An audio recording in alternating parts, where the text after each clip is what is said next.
Greetings, I'm Mr. Foreman. And I'm Summer Wilms. We're currently in the breezy little town of Geraldton, which is located on the coast of Western Australia. I was bred and born here, so it seems a fitting beginning to our excursions. It's what I'd like to call our western walkabout, even though we're going more in a northerly direction and using a vehicle. The capital of Western Australia is Perth, said to be one of the most remote cities in the world. 430 kilometers north of that is Geraldton. We'll start our journey by visiting the Steep Point Peninsula in Shark Bay via the Useless Loop Road. And in coming episodes, we'll be seeing the Gascoyne region, visiting the Pilbara, and finally exploring the mighty Kimberley in WA's rugged northwest.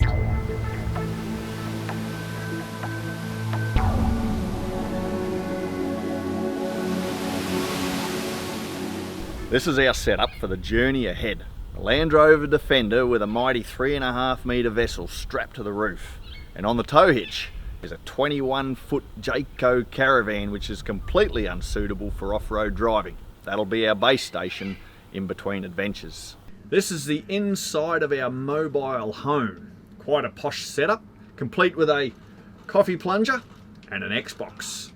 Summer is currently training for the eventuality of a zombie apocalypse. Hi. In addition, the van has an ensuite, a microwave, a gas stove, a fridge, little seats, and air conditioning. But we'll keep that quiet. Why do we need to keep that quiet? Only weaklings need air conditioning.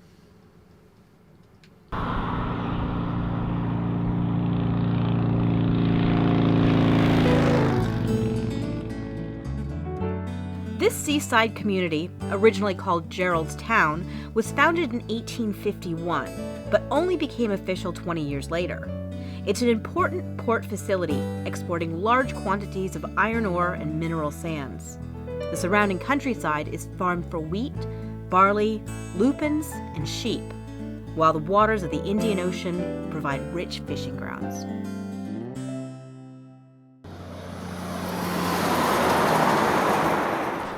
The surrounding region is called the Midwest and is justly famous for the carpets of wildflowers that attract large numbers of tourists every spring. Everlastings come in a variety of colours and are named so because their papery-like petals endure for quite some time after other flowers have wilted and vanished. The pink succulents are called parakeelia, amongst a good variety of daisies with infusions of orange immortelle.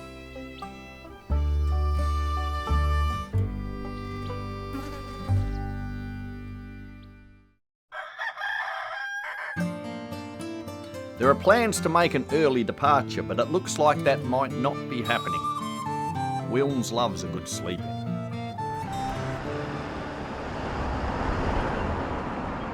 We're just approaching the Overlander Roadhouse now. We'll top up with fuel, make sure we're all ready to go for our journey into Steep Point.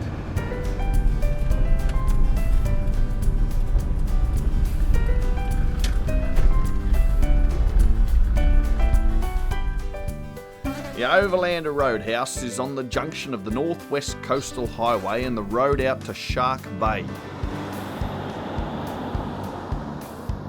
30-something kilometres from the highway is Hamelin Pool Caravan Park, which is situated in a very harsh area.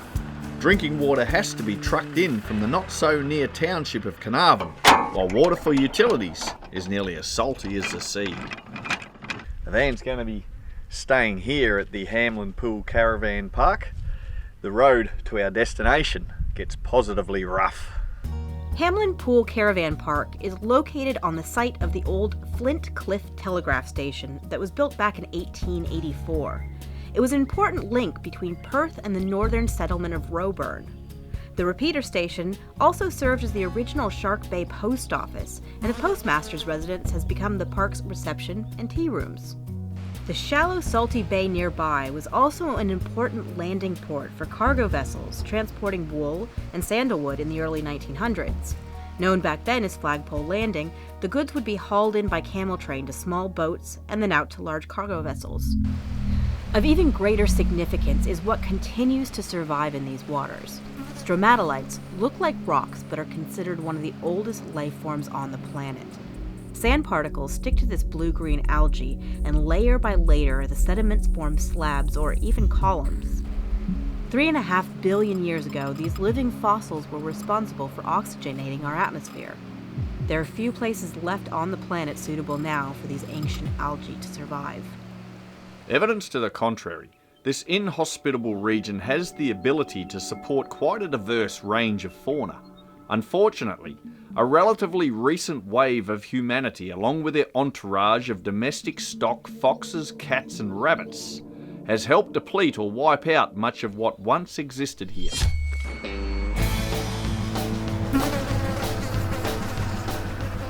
The road out to Steep Point quickly turns to dirt, and is the domain of creatures well adapted to an arid existence such as feral goats and kangaroos. The road is periodically maintained to facilitate a couple of station properties and the useless loop salt mine, but can still be fiercely corrugated. There are different trains of thought as to how to deal with these nasty features of the gravel roads. Some folk prefer a faster approach. The theory is to glide over top of them. I prefer a slower approach with soft tyres to minimise any potential damage to the vehicle.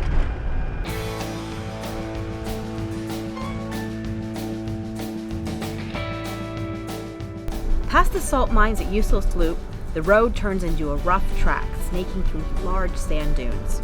Anyone attempting this is going to need soft tires and four-wheel drive, and that includes us.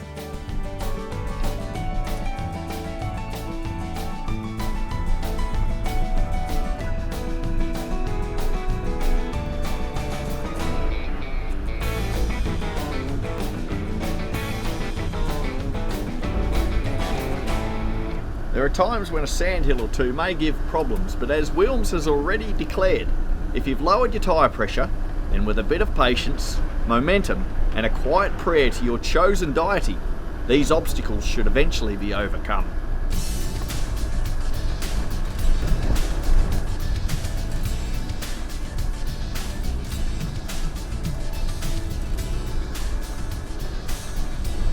Once down from the sandhills, there are a few kilometers of coastal driving before arriving at the ranger station for campsite allocation.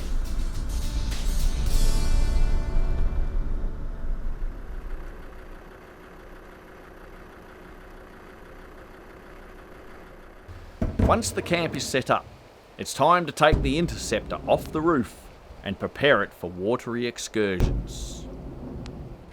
As wonderful as it is to have a boat, there is no shortage of extra paraphernalia that goes along with it. Boat gear, fuel and motors, trailers, all add up to a lot of weight and a lot of bulk. The campsites out here are not only popular, but they're quite limited. So that means that you have to make your bookings well in advance. Now, with the exception of a few pit toilets, there are no facilities. So that means that all your supplies have to be brought in with you, and that includes fuel and water.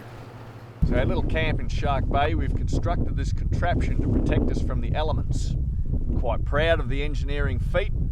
Many ropes securing it to the ground. Whatever the weather throws at us, I believe this will be indestructible. From the cloud cover approaching, it appears our shelter shall be put to the test.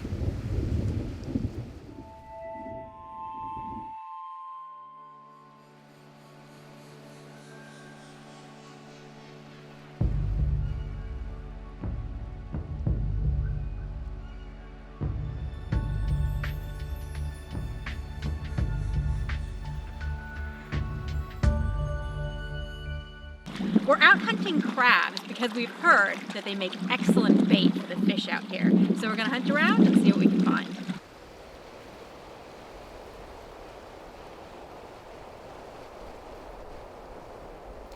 Much of Shark Bay consists of shallow bays, weed beds, and estuaries. In these shallow waters are numerous aquatic creatures. Rays, such as this blue-spotted variety, are very common on the sandy bottom.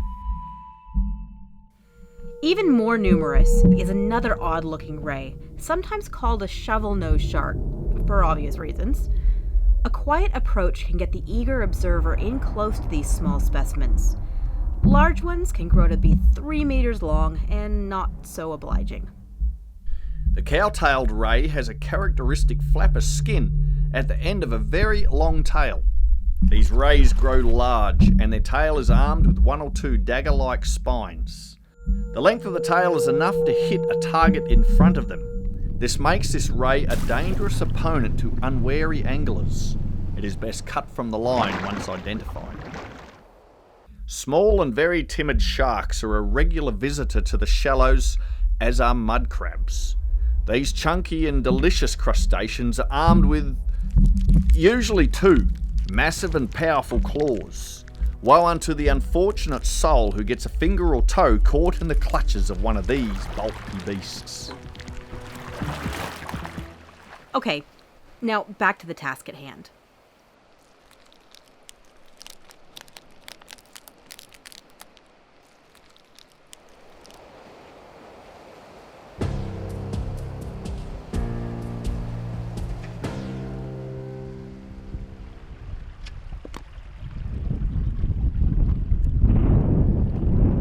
There we go.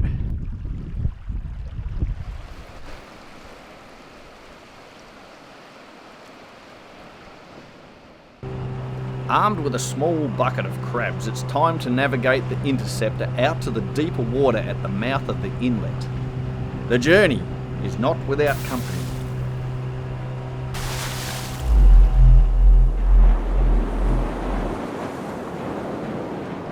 These rocks behind me are the westernmost part of Australia. It's called Steep Point, and we're seeing it for the first time from our 3.5 meter vessel that we call the Interceptor.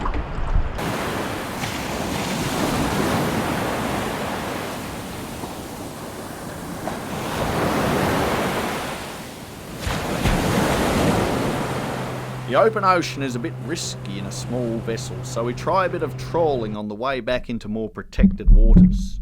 Some mackerel show interest, but not enough. It's time to anchor up and put a crab on the hook. And this is what we're going to be using for bait. See what we can catch. No sooner than the crab hits the bottom and we are on.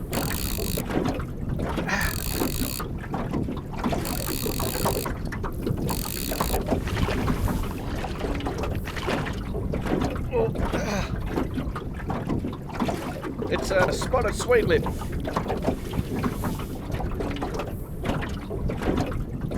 But not what we're after today. Whoa! Beneath the hull of our little boat are plates of sharp corals and schools of small fish. Larger predators prowl the waters also, such as this school of yellow-tailed kingfish, which unfortunately are not keen crab eaters.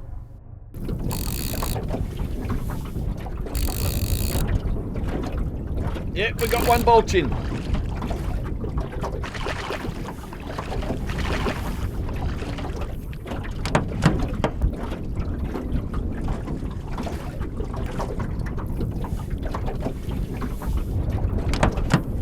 Oh, Jesus.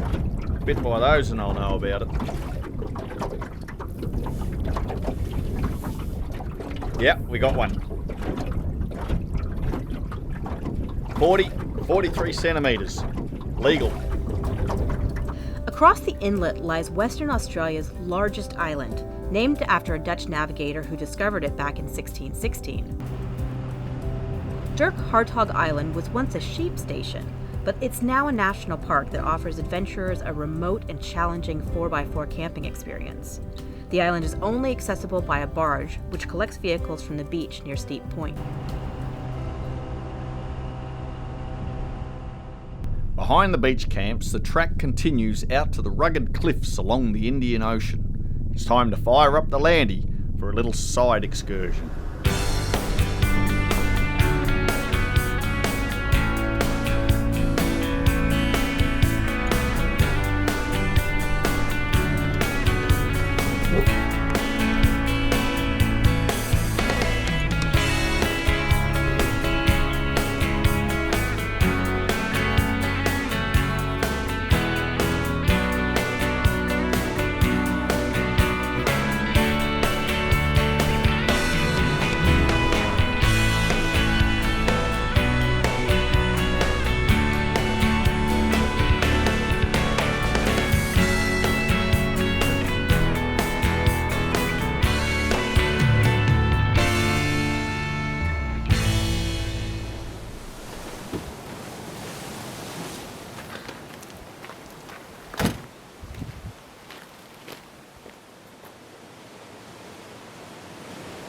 We've just arrived by land, to that point that Wilms was talking about earlier on the boat. Rugged, spectacular, and perilous cliffs line the coast for miles in either direction. Blowholes blast water into the air as heavy swells batter the rocks.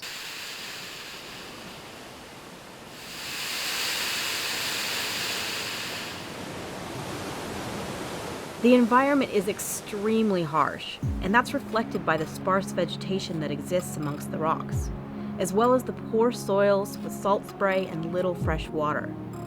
The summer months are brutally hot, so only the toughest plants can survive. Yet beauty still somehow manages to make an appearance.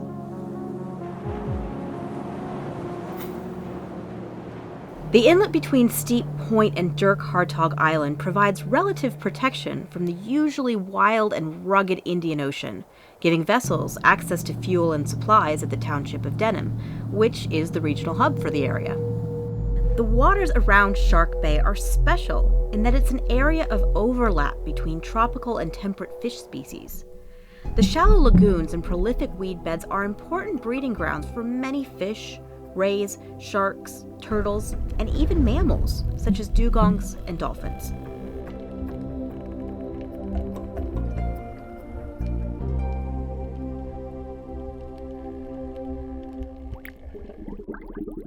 If you can sum up the courage, snorkeling in the spooky waters of Shark Bay can be quite rewarding. There are all manner of horrible things to observe. Colour-changing cuttlefish lurking under the rock shelves. There are sweetlips, sand bass, mullet and ball chins in the shallows. Bannerfish and coralfish under the rock ledges.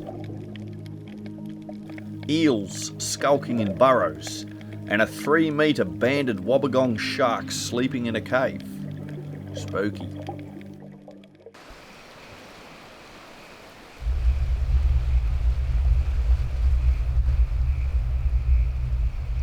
So, tonight, for dinner, we are having a surf and turf. We have here some prawns. These were cunningly caught in the deli section at Woolworths. And we have a nice, lovely porterhouse. This was also not captured by us, but a product of Woolworths supermarket. But we'll be sampling that tusk fish that we caught this morning on crabs. In addition to this feast of meat, we have some sweet corn and some potatoes boiling. And in the tradition of good Aussie culture, you will not find a single skerrick of green vegetables involved in the meal. Protein and carbs.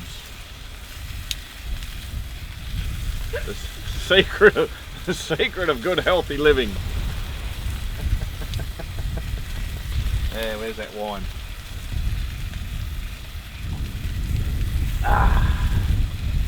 Bordering on vinegar.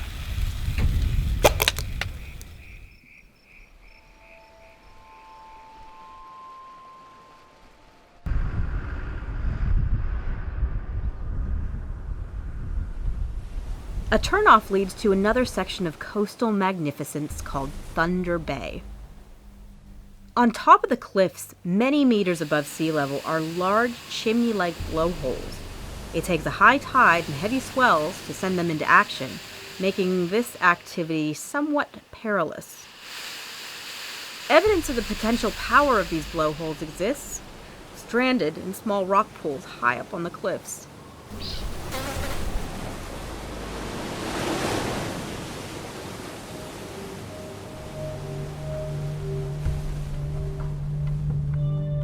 South of the Thunder Bay are even more extreme cliff faces where the elemental forces of the Indian Ocean attack relentlessly. Called False Entrance, it is another favoured fishing location for those seeking a truly remote experience.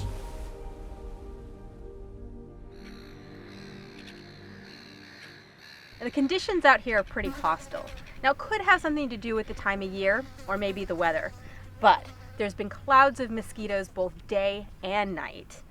The march flies have been particularly fond of biting, and the bush flies have just been horrendous.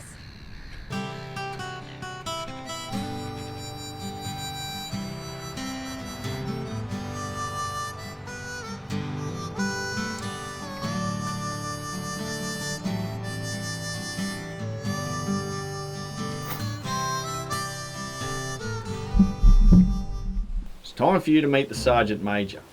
You'd be forgiven for thinking this banded species of damselfish was a relative of the piranha from the way they can strip the bait from your hook. They make a blowfish look like an amateur. And then, if you do catch something else, there are larger creatures out there waiting to steal your catch. And he's on! He's on! Oh! He's on!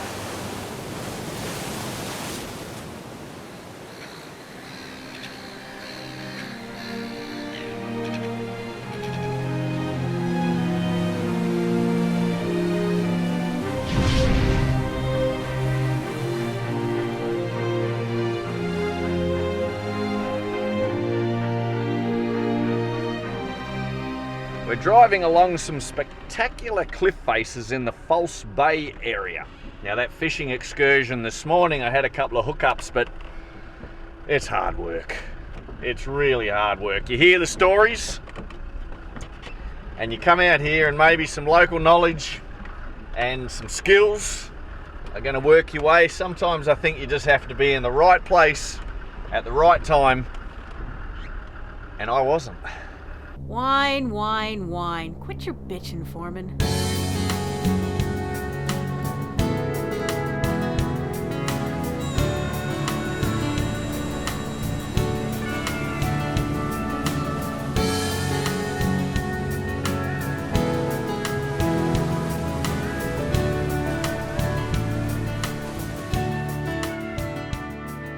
If I may make a conclusive report of Steep Point in the Shark Bay area, it was fantastic, awesome and inspiring. I just wish the fish were biting as hard as the bugs.